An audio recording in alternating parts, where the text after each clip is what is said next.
Hello, and welcome to my new build, the Trickster Flickster. The Tricky Flicky.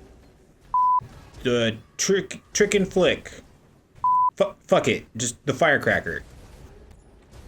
So let's get right into the build and see why I like this build so much. Some of the pros for this build are its ultra fast clear speed, the fun play style, and the fact that it's evasion based and low life based. The insane attack speed combined into this makes it almost impossible for you to get hit by melee attacks. The massive amounts of penetration we gain from support gems and from the skill tree, and the dual curses that it runs as well, allow us to fight almost any mobs. It also runs Val Haste and Val Discipline, allowing for extra survivability.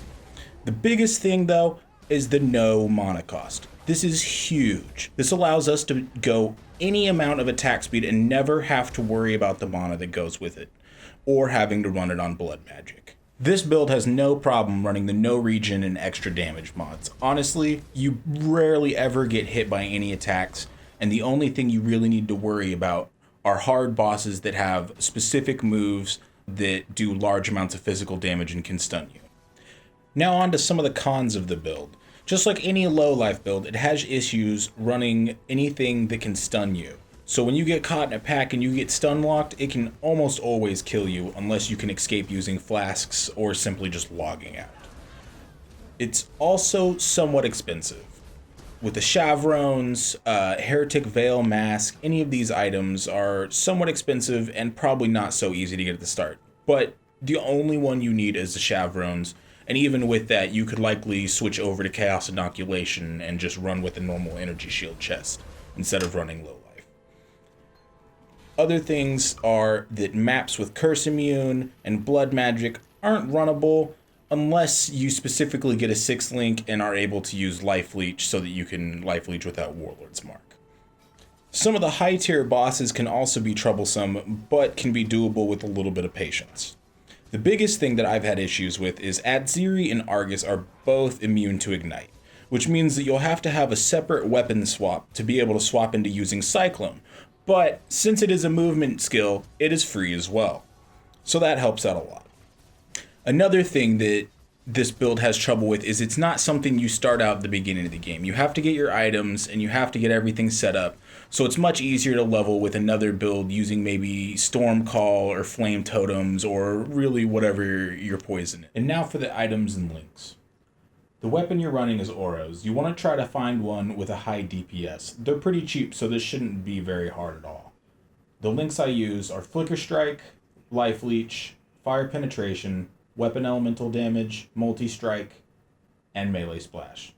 If you only have a 5 link, you can always get rid of Life Leech and then run Warlord's Mark instead.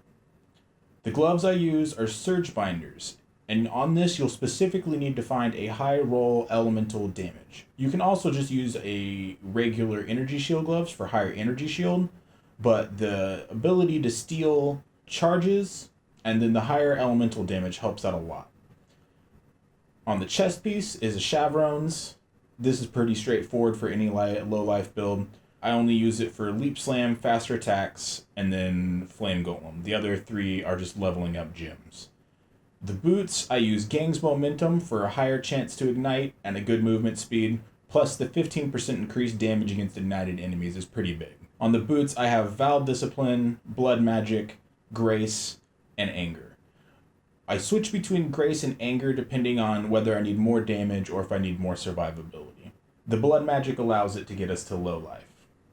On the helmet, I use a Heretic's Veil, allowing us to run Flammability and Elemental Weakness. I also have a level 2 Enlighten and Discipline in here to give us just enough mana left to be able to summon the Flame Golem. The belt, the rings, and the amulet are all pretty generic. I can get better, but having elemental damage on them is pretty much needed, as this increases your damage by a lot. The flasks, Taste of Hate, you don't have to have this. This is just quality of life. Ruby's Flask for Reflect. I also have increased duration on it. That helps out a lot. Removes Bleeding Jade Flask. Evasion Rating Stibnite. These are amazing flasks. The Smoke Cloud on use helps out a lot. Even though you're moving around a lot on certain bosses, placing it down on top of it can really save your life. And then, of course, an Onslaught Blast that removes curses. The skill tree is pretty straightforward, grabbing Resolute Technique, Val Pact, the Dual Curse nodes, Ghost Reaver, Arrow Dancing, picking up all the Frenzy nodes, and grabbing Forces of Nature as well. These add for a lot of elemental nodes and a lot of extra energy shield. While not as high as most builds on the energy shield, it still gets enough to keep you alive. The bandits are skill point, attack speed, frenzy charge. Again, more attack speed helps us attack more often and stay alive. The skill point for the first one is the only real worthwhile one for there. Other things to note are that I use the energy from within on the energy shield node towards the middle to get a little bit more energy shield. And then the jewels I have add in extra stats that I need, strength or dexterity, and then fire damage and attack speed. I want to thank you guys for watching this build. This is my first build video I've made. I hope it doesn't show too much. I had a lot of fun making it. The build itself, I really enjoy. It's a fun build to play. It's not perfect, and it's definitely not optimized to the best items it can have. But even without that, it's still a lot of fun to play. If you guys want to check out my character or the skill tree, check that in the comments. If you enjoyed this build, feel free to like, comment, subscribe. If you have any questions, leave a comment. If you want to see more content, me and a friend also play a lot of video games on this channel. You can check that out. Other than that, thanks for watching and enjoy the build.